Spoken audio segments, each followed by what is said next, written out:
mubwire urumva bro hari ibintu najya nkina nabyo urumva hari ibintu najya nkina nabyo barumva Imana atari yo gukinishwa. ubundi mu by'ukuri Imana si yo gukinishwa, ariko hari abantu bayitira, hari abantu bakoresha urwitwazo, hari abantu bamaze kumenya ko hari abantu tudakinisha Imana bakaza bavuga Imana kugira ngo tutabajajinga. urabona Mutesi Scovia ubu ngubu sindi mu rugamba sindi kwesurana nawe urumva ntabwo kuko ntabwo ngiye numva ko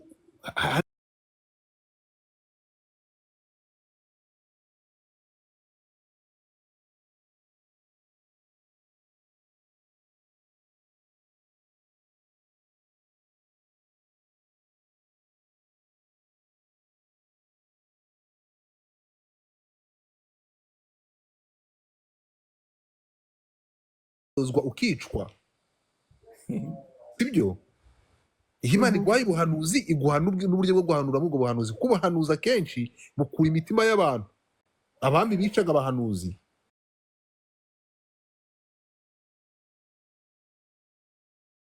So rero ariko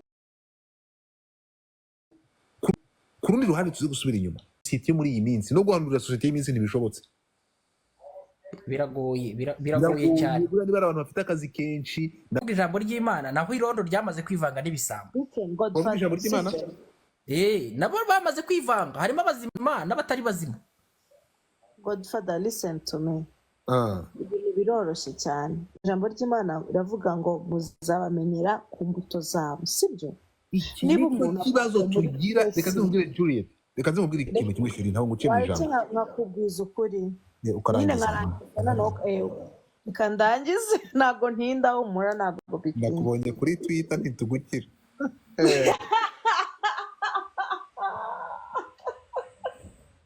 Ubabwire. Iyo umuntu avuzwe rimwe muri kesi y'amanyanga, sibyo? Bwa kabiri akavugwa mu yindi, ejo akavugwa mu bakobwa, ugasanga hari abakobwa 3, 4, 5 ufite ubuhamya bwabo by'ibintu umuntu wiyita ngo ni umuprofete yabakoreye, sibyo? Biri mu busambanyi, kubashukisha amafaranga, kubasindisha, ibintu nk'ibyo, sibyo? Ukabona na proof. Ejo ukabona undi yavuzweho ikintu cy'amanyanga, ubutekamutwe, ngaho ngabapfumu, ngaho ibiki, 1, 2, 3, 4, 5, 6, 7, 8. Godfather, uhera hehe umushyigikira mu gihe ibintu bihari ku mihanda bifite na proof? Aha, kangusubize kuri iki kintu. Ngiye ntabwo ndi umukozi w'Imana, urumva mukanya twakire profete. Reka nkubwire ikintu kimwe, nicyo kintu kitwica. Reka nze nkubwire keretse niba muvuga, urabona twagize ikibazo kubwiriza abantu bitwa ngo aba intellectuel kandi arizo njiji dufite za mbere. Umuntu akagenda, ntabwo gusoma Bibiliya ni ikintu kimwe uko bitekereza, sibyo? No kuyumva ni ikindi. No kuyumva ni ikindi. Ntabwo Bibiliya ari igitabo, ntabwo ari igitabo ugenda ugasoma nkuko usoma memoire y'umuntu handitse igitabo ukajya kugura igitabo cyanditswe na Godfather mu biblioteke ukaza ukabya ugasoma ukumva sitora kubwiye. No, gusoma Bibiliya ni ikintu kimwe, no kuhabwa izindi mbaraga n'indi spirit yo gusobanukirwa Bible no kuyisoma ni ikindi.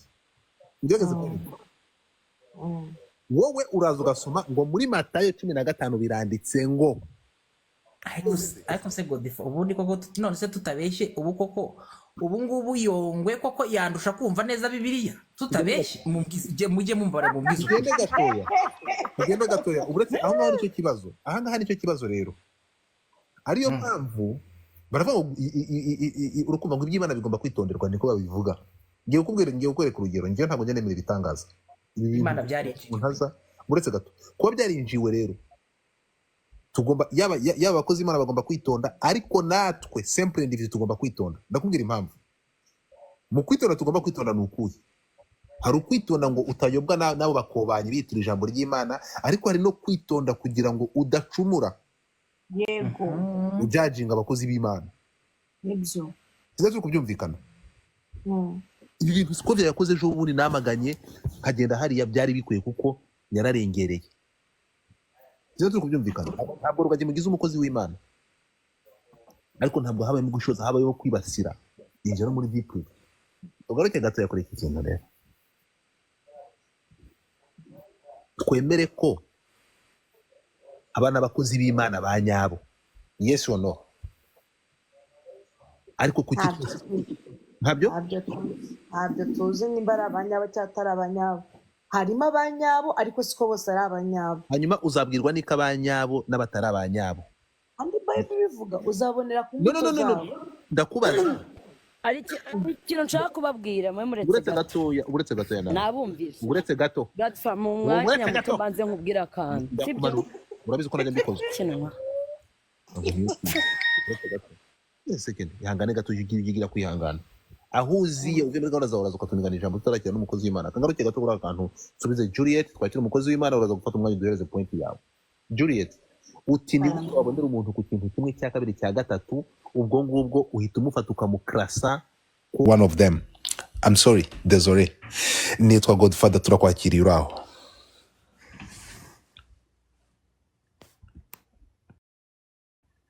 Mike birafunze.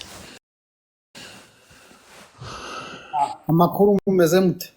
Turashima Imana, tumeze bon. Nanjye it's okay. Bebaho muzi. Ntabwo ariko kazi kanjye niko nipanze. Singa. Niko wipanze ariko niyo passion yawe, ni rwo ruhande rwawe. Ariko nta mutima mubi, nta kubahuka, ubyumve pe.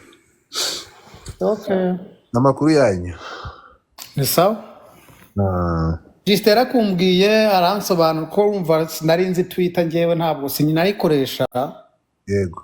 Cya kabiri sinankunda kwinjira mu bintu cyane mu buzima. Rero Jistera kumbwiye ndamubwira it's okay, ntacyo bitwaye, byarashize.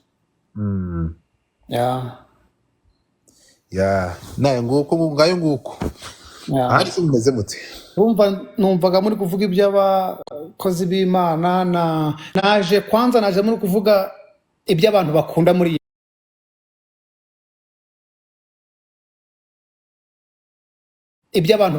iyi minsi. Kandi nibyo rimwe na rimwe nyine hari abantu bakora ibintu nyine kubera isi tugezemo, ntabwo ari ikintu cyoroshye ko abantu nyine batega amatwi byiza, bakunda ibintu nyine nk'ibyo nyine. Nibyo naje mu kuvuga. Ndashaka ari ibintu y'amatsiko rero turanagureka tugufatiranye, reka ndakubonye.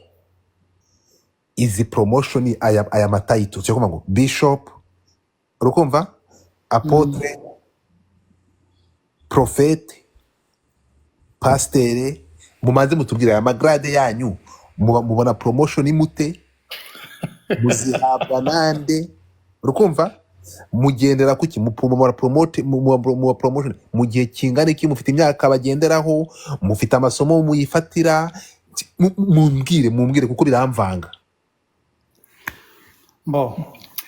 Kwanza icyambere nuko ibintu bisa naho abantu babishizemo ubwenge, nakwita ko ari ubwenge, ariko ubwo bwenge hari budafite ubundi bwenge. Kambivuge gutyo umugane wa Miki aposo ananga apotre bivuga nukwa. Rero umuntu nshobora kuba prophet kubera ko hari icyo mvuze, numva hari ikimana iri kunganiriza, nkaba n'intumwa kubera ko hari ikimana intumye. Urumva ntabwo ndi bugume kuba prophet kuko Imana ni intuma, kandi utigenda kwa Justin, kankoreje Justin, we turavuka ntacyo ari buntware, jya kwa Justin umubwire ngo ndagukunda. Urumva mbaye intumwa kuri Justin. Mbaye intumwa kuri Justin, ariko nshobora kuba kutaba intumwa kuri wowe. Kuko Imana intumye kuri Justin gusa, cyangwa reka nkoreshe ubuzima bwacu bwa buri munsi. Miki antumye kuri Justin, ndagenda ndi intumwa ya Miki kuri Justin. Ubwo rya zina ry'intumwa ryo apostle niryo ngenda nitwa. Ntabwo ndi bugenda nitwa pastor, ndagenda nitwa intumwa Miki yatumwe kuri Justin. Rimwe na rimwe indimi ziraducanga, indimi si zacu, zitamara kuba izacu zikaducanga. Noneho nagera kwa Justin nawe akambwira tumva rero subira kwa Miki. Ndagaruka kwa Miki nitwa intumwa, ubwo nitwa apostle. Niryo jambo apostle. Apostle rero ntaruta pastor ntaruta bishop mwisi ihitamo igihe runaka suko nari imeze uko nari imeze kera umutifura ari hano uko nari imeze kera nari mubi kurusha abandi babi bahozeho sasa kuba naramwemeye nkakira Kristo nk'umwami n'umukiza wanjye nta n'inyungu bifitiye Yesu ninjye bifitiye inyungu kubera ibyo nakoraga kera ninjye byababazaga Yesu ntacyo byamutwaraga ninjye byababazaga Yesu se ngiye muri gereza Yesu turajyanayo. Okay, so reka tukoroke kuri iki kintu rero ntabwo nshaka kugira ngo tubigire sere twinjire mu ijambo ry'Imana ndi. Oya ntabwo nshaka kuba seriye. Nanjye sishaka kuba seriye. Ndashaka kubwira ngo ayo mazina aba kubera icyo uri gukora cyangwa umurimo uri gukora mu gihe nk'icyo. Ikindi kintu rero ngiye nshaka kukubaza kuko n'iki ngiki muradufera bikambabaza. Umubare tukubaze ahangaha nk'abantu uze kutwihanganira izi ndimi mujya mutubwira. Urumva kumva? Shondoroketa n'umutibe bita Gaere yaragiye ngo yari icyo yari umupasiteri yabivuyemo ubu ngubu yashinze utubari mu mujyi wa Kigali afite icyo bita umupasiteri yashinze utubari inkumara zirya n'indanje so yabwiriza hari amagambo ngo shondoroketa avuga ziriya ndimi muvuga n'uruhe rurimi ko rurimi mujya muvuga ko mutajya mudusobanurira ko mujya muvuga Reka mbashakire rumwe hano. Noneho ikintu cyo kituvanga ntago mujya musubira inyuma mwera muri kuzivuga ko muri kuzumva. Ariko noneho kahanurira umuntu kumubwira ariko ntimudusobanurire ngo izindi mi yarari kuvuga gutya cyangwa izindi mi mvuze izira ndimi murazisobanura. First of all ubuzima bwanjye ngewe hari ikintu nibaza ko ari udakunda gusa sinya nshira abantu muri rusange. Icyo sinjya cyemera niba akami yakoze cyaha na akami ntabwo ari bakami bose. Icyo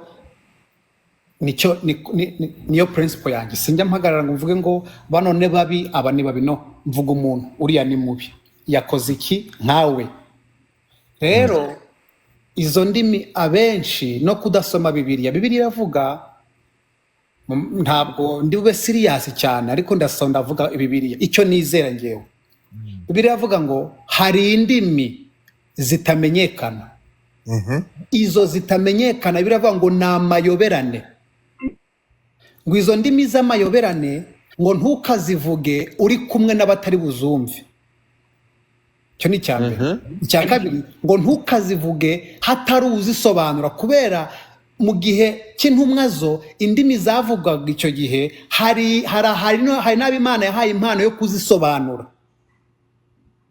rero igihe uvuga indimi ntawe uzumva ububereye abantu injiji cya kabiri ububabereye igisitaza kuko ntawe uzumva rero izi ndimi abazihawe bazivuga communication n'Imana yonyine ntabwo ari communication y'abantu kubera Bibiliya avuga ngo nitwe ubwacu zubaka example igihe ndi kuvuga iringara hano ari njye urizi ngenyine ni njye uri kuryumva ariko nta wundi muntu uri kuryumva ni njye biri kubaka ngewe ubwanjye ko ndi kubyumva icyo nshaka kuvuga rero indimi ziberaho twebwe ubwacu gusa mujye mwibuka Bibiliya ivuga ahashize n'uyu munsi ahashize hari abantu bameze nk'iki gihe mwibuke ntabwo sinzi niba mwarahasomye ariko Bibiliya ivuga ngo hari abantu bigeze kujya gusengera abadayimoni ngo baravuga ngo mu izina rya Pawulo ngo abadayimoni barabakubita kubera hari abantu biyita icyo batari kubera bakibonyemo inyungu cyo nacyo mujye mugihagararaho kandi kucyiyita bakibonyemo inyungu birashoboka kutabasobanukirwa kuko tutashoboye gusobanukirwa mu gihe runaka ababi n'abeza kuko udashobora gusobanukirwa mu muryango wanyu abakuryarya n'abatakuryarya ntibishoboka kubera iki ibintu bikorerwa mu mitima ni ikintu kigoye kumenya ngo gisobanukirwe keretse cyagiye kuri tere kandi rimwe na rimwe bijya kuri tere nyine none se nk'uwo mwavugaga wabeshe GODFATHER miliyoni cyangwa naho undi wavugaga gutyo wese abo nyine igihe runaka bajya kuri ni igisambo ndaje mu kanya ndagishumika nigeze kumubonaho reka mbabwire ikintu kimwe I'm sorry imbuga nkoranyambaga zanjye nzikoresha mbwira umuntu ngo ihangane komera urakomeye ihanga sinzi zikoresha nshira abantu rubanza nkoresha imbuga zanjye ihangane komera ariko simfite umwanya wo kujya kuri social media kugira ngo mbwire umuntu ngo asharabaragara ibyo ngibyo mubwire ngo Imana iguhaye umugore n'umugabo, ubwo buzima buragorana kubera ubwo n'ubuzima buri in person. Rero muzabamenyera ku mbuto zabo nk'uko Bibiliya ivuga. Ariko imbuto Bibiliya ivuga ntabwo ivuga izo kwiba kugira gute, no. Izo umuntu wese wiyitirira icyo atari cyo amaherezo uramubona, uramumenya byanga bikunda. Uramumenya byanga bikunda, umuha igihe gito gusa. Ngaho rero reka turekeraho, muzane ibyo biganiro byanyu kubera mu ruhu rubwonko wagiye muri serious. Umugani wawe godifata kwendaga kukubaza ngo kutiyobora ngo no gutwara ibikiri mu ngorofani kiwerewere.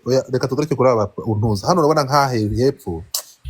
Nekereza kandi mabwira ikintu kimwe, biragoye kuyobora generation iyi genzi, biragoye cyane. Aba bantu sinzi, ntabwo ndi umukristo, ntabwo nzi Bible cyane, ariyo nzi, ariko reka mbwira aba bantu iki kintu, aho ubona umujene umubuza ukamubwira ati ariko si wowe bite byawe, noneho dufite ikibazo ukamubwira ati no ngiye ni gute iyo Mana itanya approaching ngo imbwire, kandi akubwira ko asoma Bibiliya akibagirwa ko byonyine abantuza abanya-Israeli bageze aho barakomplaininga, babwira Imana, baravuga ati babwira Mose, baravuga ati wowe bite byawe ariko sha wowe didimanganya kupfa we, kuki iyo Mana nimanuke twivuganira turayikeneye.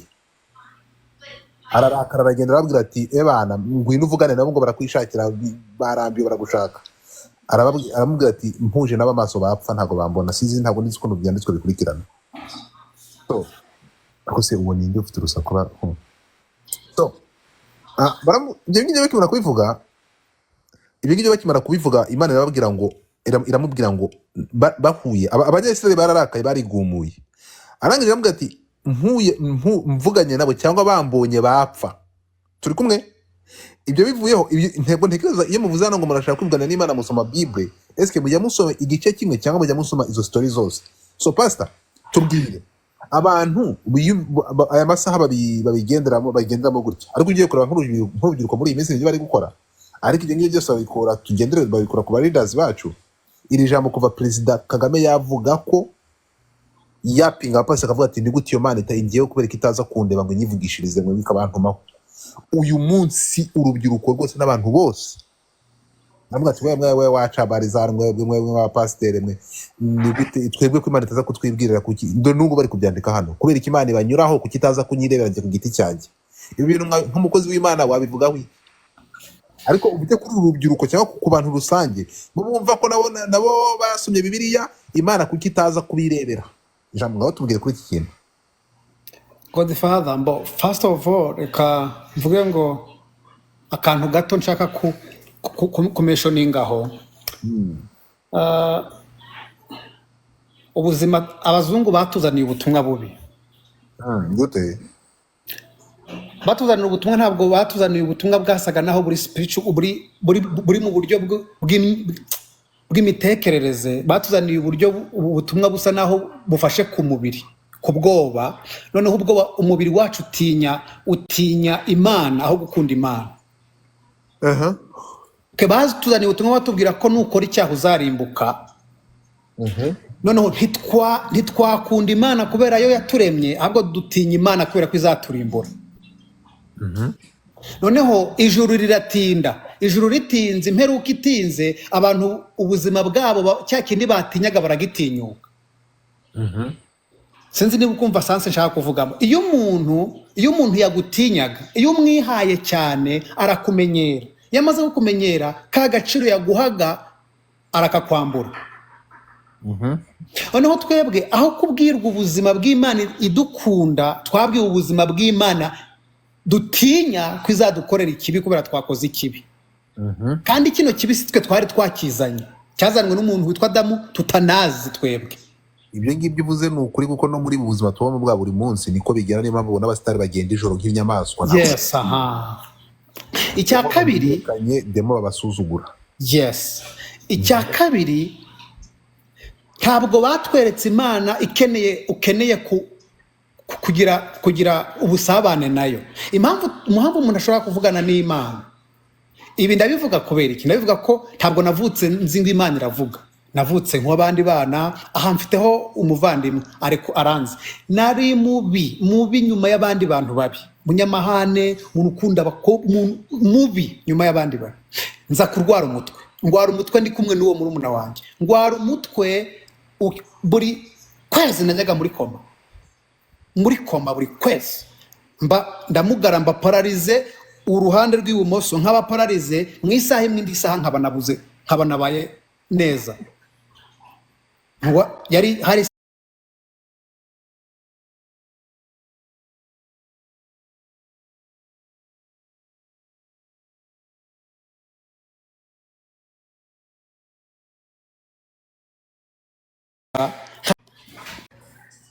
nijoro humura nzagukiza ndi Imana iryo jwi niryo mperuka uyu munsi ndi muzima Godfather ndi muzima kandi nta murumuna wanjye wamvuje ibyuma nacagamo byose bati nta burwayi ufite ndi muzima nuko naje gukizwa nuko naje gusenga ibyo abandi bantu rero batekereza ko gukunda Imana bituruka kubera ko wabaye mukiranutse wabaye mwiza cyane no gukunda Imana kugira ngo uganire n'Imana ni relationship n'ubusabane mugirana uko usenga uko usoma ijambo ry'Imana uko usoma ijambo ry'Imana udashaka kurigeza ku bandi uko usoma ijambo ry'Imana ushaka kuryibwira wowe ubwawe ni wowe bihindura ubwawe bikagushira muri bwa buzima ya relationship n'Imana aho mwengize ikibazo uretse gato icyanyuma gato nshaka kuvuga twebwe hari abadasoma Bibiliya babyita umutima nama wa mutima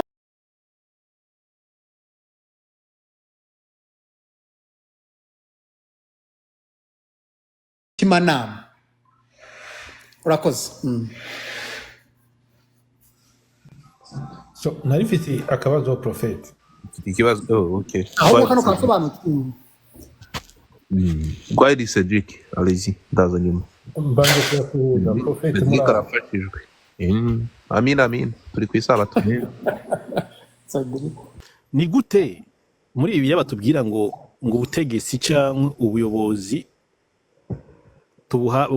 tubuhabwa n'Uwiteka dufate ko ari nka perezida ahari aba yahashizweho n'Uwiteka kuko adakeneye atabishaka ntabwo waba perezida cyangwa ntabwo waba umuyobozi wari we wese dufate ko umuyobozi wese ashigwaho n'Uwiteka so uko nguko bibiri tubwira rero kubera iki mu nyuma tugaruka tukumva umuntu araje akavuga ati ngo Imana yamutumye kuri wa muyobozi yashigwaho n'Uwiteka urumva Imana imubwiye ukuntu kuki Imana idashobora kuja kuri wa wundi nyene yitorera ikamugira umuyobozi ikamwibwira bikavugana nawe kuko usoje uvuga ngo mu majambo uvuze wewe usoje uvuga ngo nuwugaye amatorero ashobora kuba ari Imana yayimutumye kugira ayugare rero ikibazo cyane kiba kimeze uko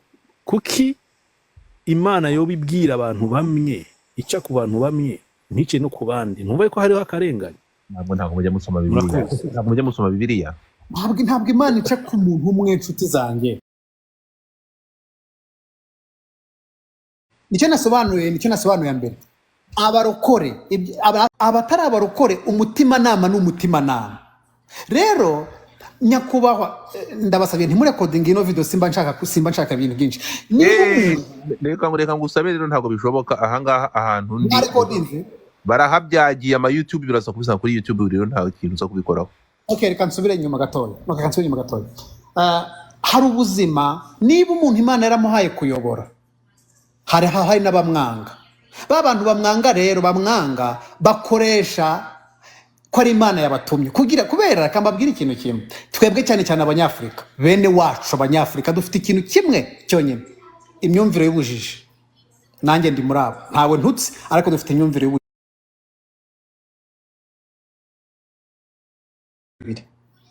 nahoze ndeba akantu kamwe reka nze ngacishemo wumva ukuntu bimeze nahoze ndeba aka video ko umuntu yasobanuye yavugaga igifaransa ariko niringara avuga ukuntu nyine marine y'u Rwanda yagiye gutabara bari abantu baguye mu bwato ngo arangije ngo marine y'u Rwanda ngo irabiba ngo yaribye ngo burango hari nk'amabuye y'agaciro ngo irabiba mutekereze first of all aho kubanza gushima bari abantu ahubwo avuze ko impamvu bagiye kubatabara ari ukubiba that's propaganda iyi propaganda rero no mu buryo bw'umwuka habamo no mu buryo bw'amatorero habamo propaganda.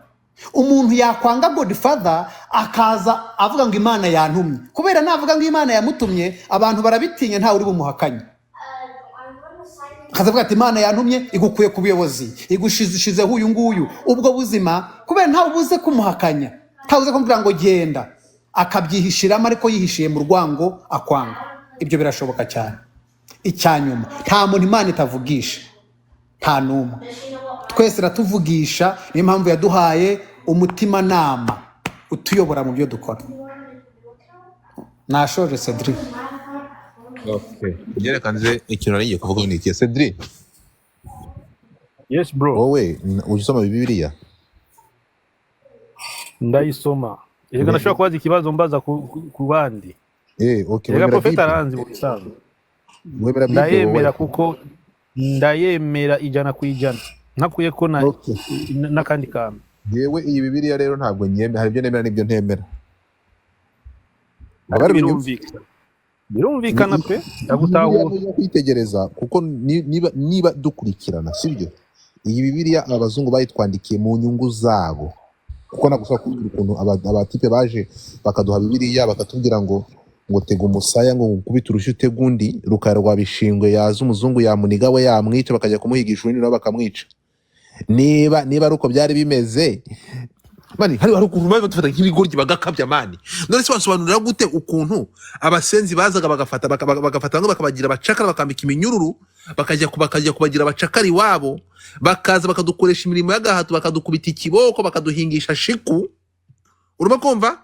Barangiza bakatubwira ati no, urumva urabona ibyo muri iyi si mwe mubireke ntimubirebe, ibingibi ni iby'isi mwe muzabona ubugingo buhoraho. Bo bakaducukuza amabuye y'agaciro, imbaho za ribuyu bagacya, bakatugira ba esclave. Bo iby'isi bakabitwara iwabo bakadusahura, ariko bakatubwira ko ibyo ngibyo twebwe nabo bari kubikora, ntabwo ari se bazabitwara. Sizimo kubyumva. Bakatugira ba esclave, banyuma batuzanira Bibiliya. Nujya kwitegereza n'izi Bible, ntabwo ngiye wakana Bible, ariko nujya kwitegereza n'uburyo n'iyi Bibiliya yanditswe, genda ujye kureba muri Amerika.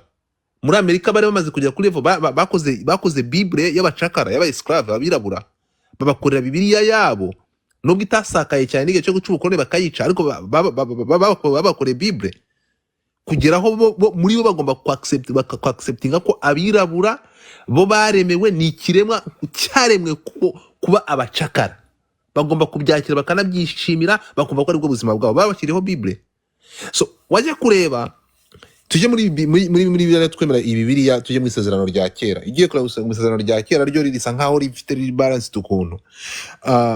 Uraje gusanga ko ikibazo warubajije profete, abazungu n'abami bagiraga intumwa, wasanga iyo umwami yabaga ariho ayoboye n'ubwoko bw'Imana, urimo kumva, ariko hakaza umuhanuzi akaza akamuzengereza.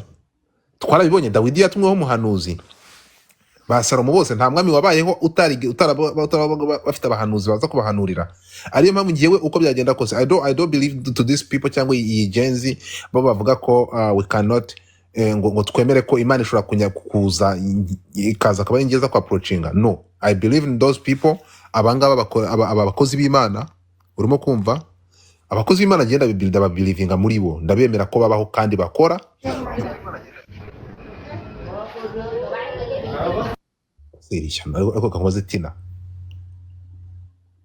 So aba bakozi b'Imana ndabemera n'uburyo, ariko se nk'umuntu ubujana agategera muri akajya bize, akaba bize, ndakumanura nkazamura undi uri active. When you came here aba active kuri twe.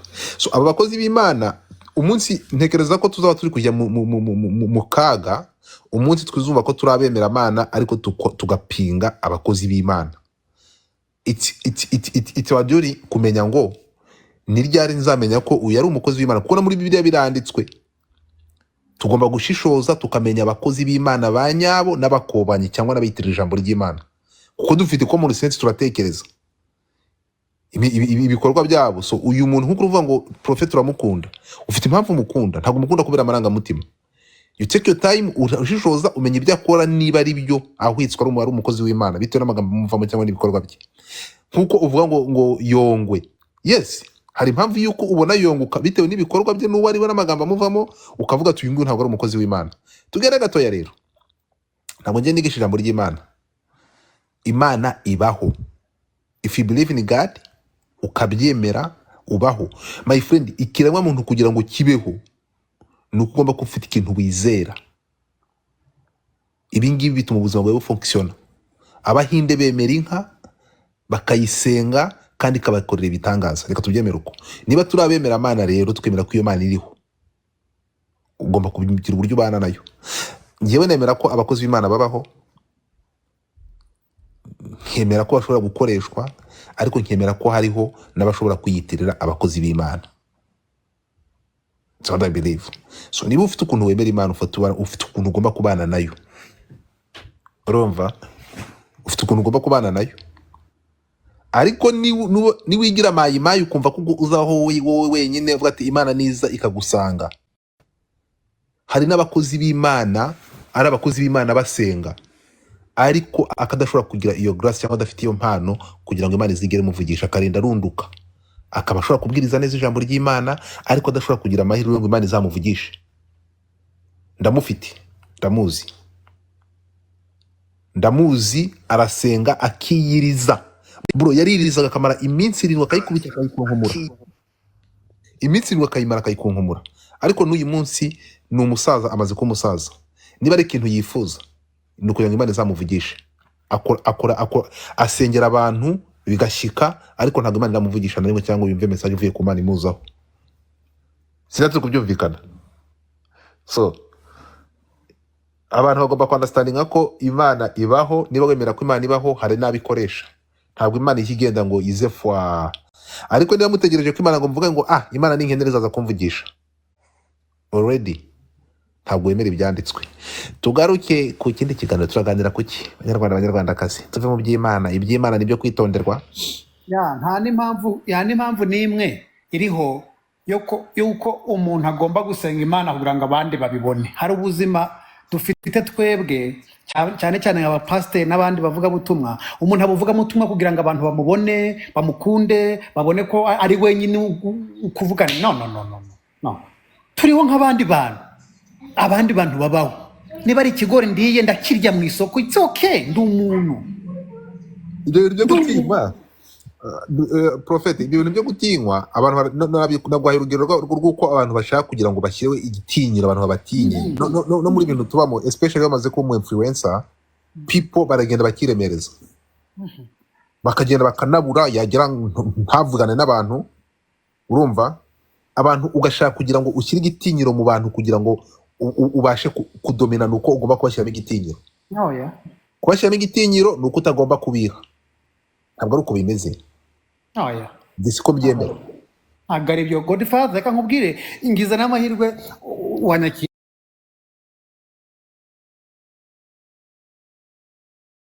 wanyakiye hano, ikamvuga ikintu amprise b'iwacu mu Rwanda. Ndashima Imana ko amakanisa amwe bayafunze. Ndashima Imana kubera iki? Abakozi b'Imana cyangwa bitwa ngo nabavuga butumwa, icyakabaye kiza kurusha ibindi ni ibintu bibiri. Bibiri ivuga abavuga butumwa bakagombye gukoresha ibintu bibiri byonyine, ntibinagoye: urukundo n'amahoro. Urukundo n'amahoro. Iyo wabuze amahoro ntuyahundi, iyo wabuze urukundo nturuhundi. None niba bose bashaka gusahura, majorite itorero ringa abantu 1000, 500 bose n'abakene, wowe ujya imbere yabo ugashima Imana ko Imana yakubakiye inzu ya miliyoni 60 nta kazi ugira. What mean? Bivuga ngo ba bantu 500 bari mu rusengero nibo bakubakiye yanzu.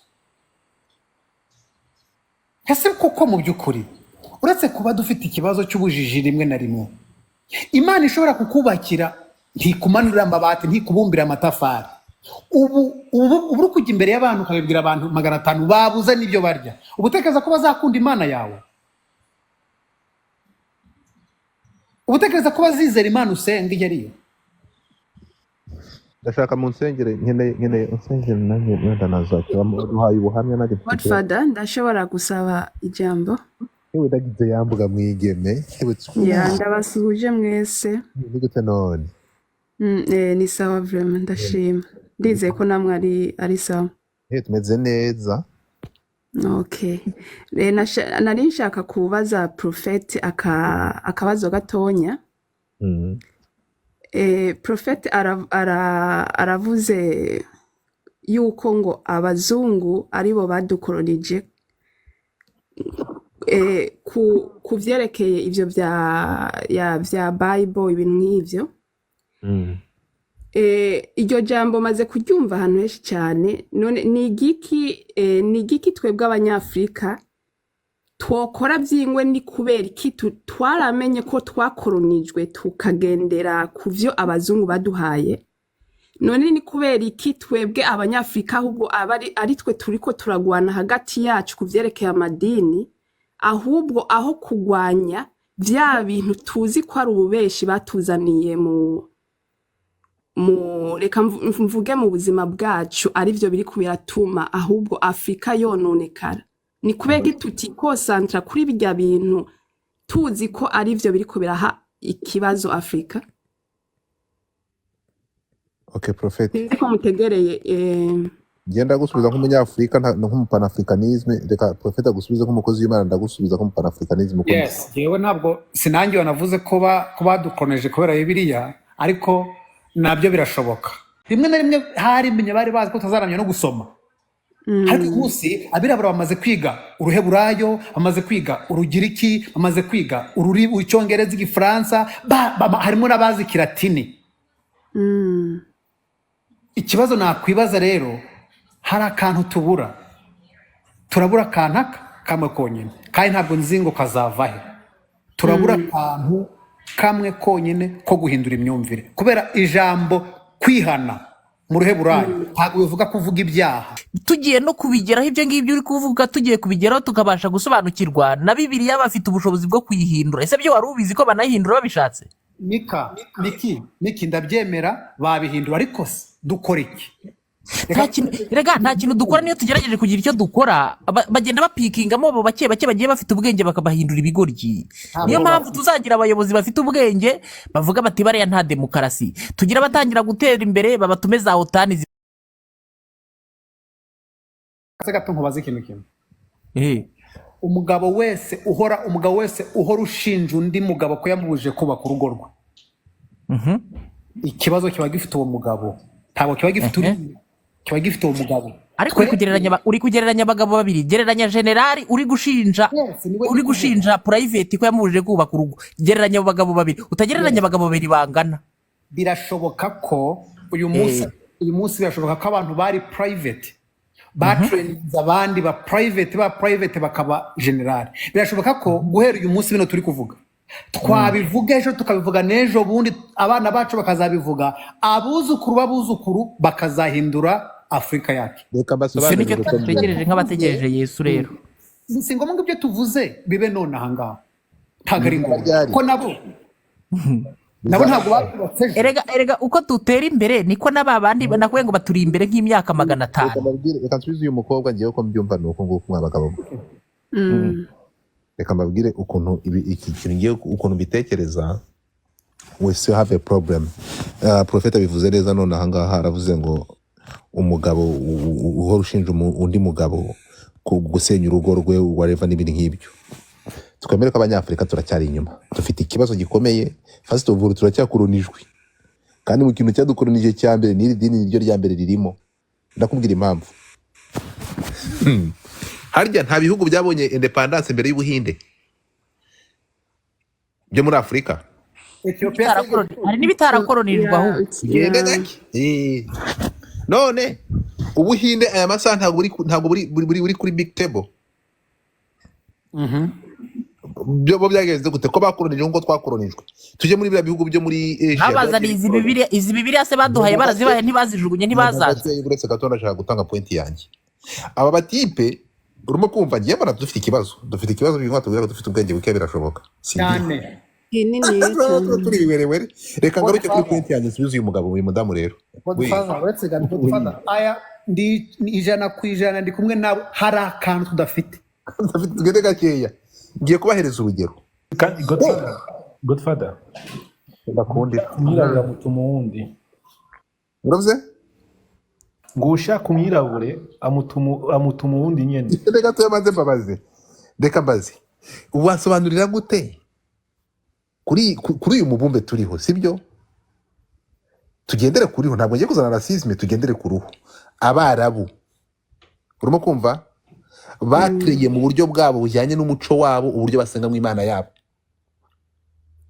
abazungu bafite uburyo bwabo n'uburyo basenga mu Imana yabo bijyanye n'umuco wabo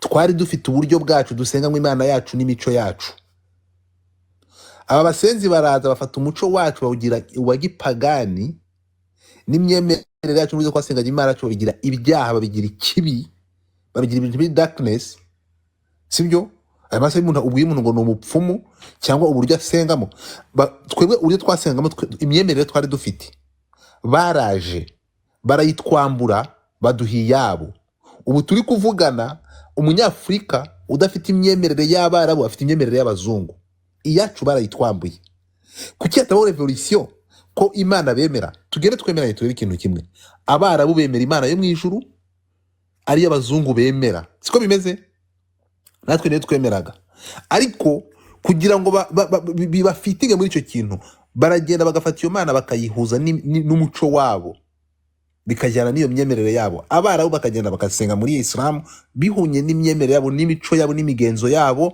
bigafitingamo abazungu nabo bazanye christianisme babigenza uko turi kubyumvikana twebwe byatunanije iki gushaka uburyo dusenga iyo Mana nabo basenga ari imwe ariko tukayishyira mu mico yacu n'imigenzo yacu tukayisenga dutyo kuki byatunaniye habuze iki ibintu byose reka nkubwize ukuri there is no success without sacrifice ntabwo tuzi gutekinga risk ngiye kuvuga mufata uyu mugabo bita Martin Luther apana uyu nguyu w'umunyamerika Martin umudage uyu mutipe we yaragiye afata decision ageze i Roma asanga ibyo yemeraga ntabwo ariko biri bitandukanye n'ibyo yemeraga afata riske yo gutanga ubuzima bwe aravuga ati ebana ni kama nikufe yatagira umwami w'igihugu cye wamuryamye akanga kumutanga yarapfaga iyo baga utandukanye n'ibya Kiliziya Katolika barakwicaga ukumva azana revolution uyu munsi araba Pentecoste n'abandi baje kubera uriya mugabo sibyo aho aya masambere ntabwo umuntu yajyaga arangwa aririmbe nta muntu wemerewe gusoma Bibiliya nta muntu wemerewe kuririmba gospel nta muntu wabaga yemerewe kuririmba bari bafite ubukoloni udashobora kumva bari barafasha abantu bagira abacakara b'imyemerere aragenda arabirwanya aya masaha umuntu arabyuka agapfukama agasenga agakonekita n'Imana ye ibyo ntabwo byabagaho nziza turi kubyumvikana muri Afurika turabura iki kugira ngo abantu bahaguruke basenge mu myemerere yabo habeho uburyo bwacu nkuko hariho christianism hariho idini ry'abamizirama n'abandi harabura iki kugira ngo icyo kintu kibeho natwe tukigire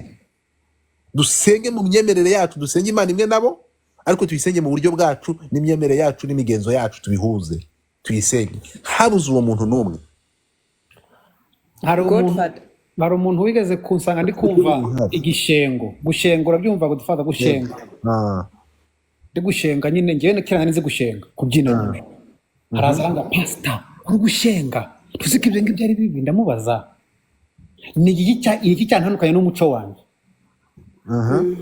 kuba umukristo binkura kuba ndi umunaka jewe ndi umusinga kuba ndi umukristo binkura kuba ndi umusinga ni example ese kuba ndi umukristo binkura uko nabyina ikibazo kirabaza ngo Pawulo ubwe umuyahudi akaba n'umuromani yaravuze ngo iyo ndi wacu mu bayahudi wacu ngo tuganire iby'abayahudi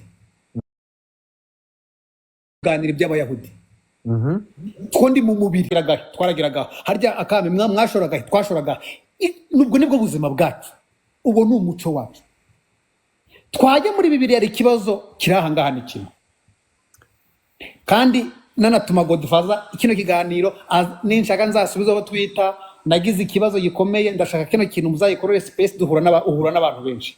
Nabajije umuntu amubaza ngo ninde muzungu waje kutwigisha kwandika Habyarimana? Ninde muzungu watwigishije kwandika Nzamurerera icyo Imana yamumpereye? Kubera iki? First of all, dushobora kuba twari dufite ururimi ariko dufite nuko twari tuzi kwandika. Kubera ntibishoboka ko umuntu tumva ururimi rumwe nawe yakwigisha kumva urundi rurimi. Ndi kuvugira nk'abanyarwanda twebwe. Mparankibaza na bugingo niwe mparankibaza. Nkabaza ngo mbese bano bantu baba mu nteko y'ururimi bazi neza ko twakoronejwe n'abadage bahavuye haza ababirigi n'abafaransa byo byose nibi. Ese ntabwo twari tuzi kwandika? Ntitwagiraga inyandiko yacu? Oya nayo. Okay, aho njya mpibaza. Buretse gato.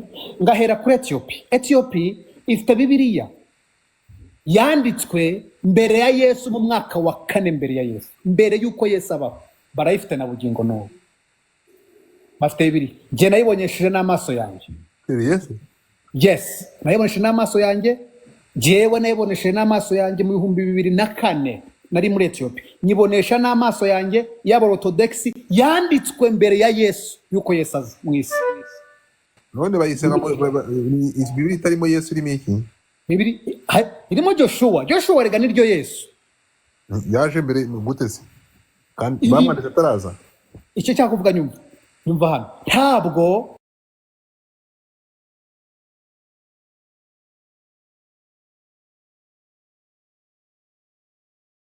bari bakopiye Bibiliya ko n'abataliyane baje muri Ethiopia bwa mbere. Bafashe Bibiliya soko numva ngiye kumena ibangara. Bafashe Bibiliya yaba Ethiopia. Harimo amagambo amwe bakopiye barayatwara bayashyira muri Bibiliya iyi ngiyi dusoma. Ni Bibiliya yera. Icyambere ijambo Ethiopia muzayisanga muri Bibiliya muri Yesaya. Yego. Iri jambo Ethiopia ntabwo ryavugaga ubwoko. Ryavugaga uruhu. Ijambo Ethiopia ubwaryo ryari uruhu rwirabura. Ntabwo ryari black. Ethiopia ubwaryo ryari uruhu rwirabura. Tuzashaka umwanya w'iki kiganiro nani profe. Aka tukerekera aho ngaho.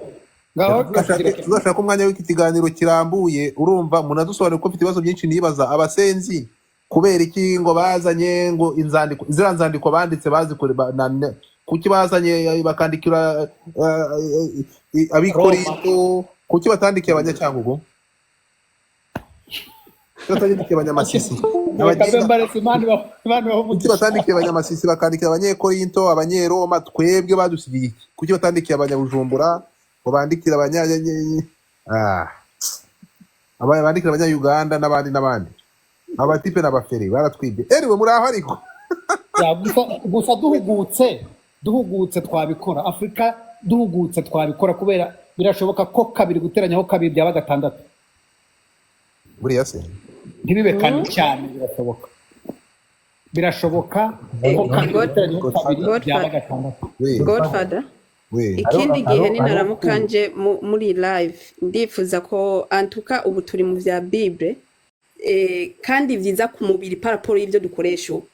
Nubwo wonya n'ibintu birebire umuntu avyinjiyemo cyane twobona ko nahone twakoronijwe mu buryo bubi cyane. Tuzabigarukaho mureke dufate umwanya duhindure n'ikiganiro. Iby'Imana bikwiye kwitonderwa. Urumva bana bato nimwirinde murinde imibiri yanyu ni insengero z'Uwiteka. Urumva uyu munsi murasambana nk'abari mu marushanwa bakobwa ahangaha muri bitangaza murasambana umukobwa arahura n'uwiza ntibyoroshye ariko nyine abakobwa se barisambanya kandi n'ubundi rega mujye mubimenya mujye mubika amateka. Ntuzi umugabo umwe yaravuze ngo impamvu abayuda baturushanga ibintu byinshi nuko babitse amateka. Namwe mujye mubika amateka y'ibintu akantu gato kabike tuzahindura inyuma yacu. ubajije Cedric yakubwira umwami wari uriho mbere y'uko hazaho repubulika ntawazi unzi ndese nanjye ntawe nzi ko abanje mbonye umutwe imbere yaho ntawe nzi. Oya ni Mutara Rudahigwa namwe. Oya ni Kigeli wa gatanu yewe ntimushoboka mwabyumvise amateka ntibishoboka nikigera gatanu wamuswaye urumva ntibishoboka Godfather ngo imibiri yacu ni insengero z'Uwiteka ntabwo ari sitoke ntabwo ari sitoke ya konyagi yewe ngaho reka Godfather wakoze kunyakira, Justin wakoze, mwese Cedric nakonye, Miki mwese mwakoze abona abanyana. turagushimiye Prophet, thank you so much. None se urumva rero nayo babwira mwabantu mwe ibi ngibi nakasa mutwe urumva mureke twigarukire tugaruke mu ntuza tugaruke hano muri aho ariko tugaruke hano tuzane wa mukobwa yagiye shadiko no baranyica tugaruke niko basha niko Godfather yakunda rapako mani kunda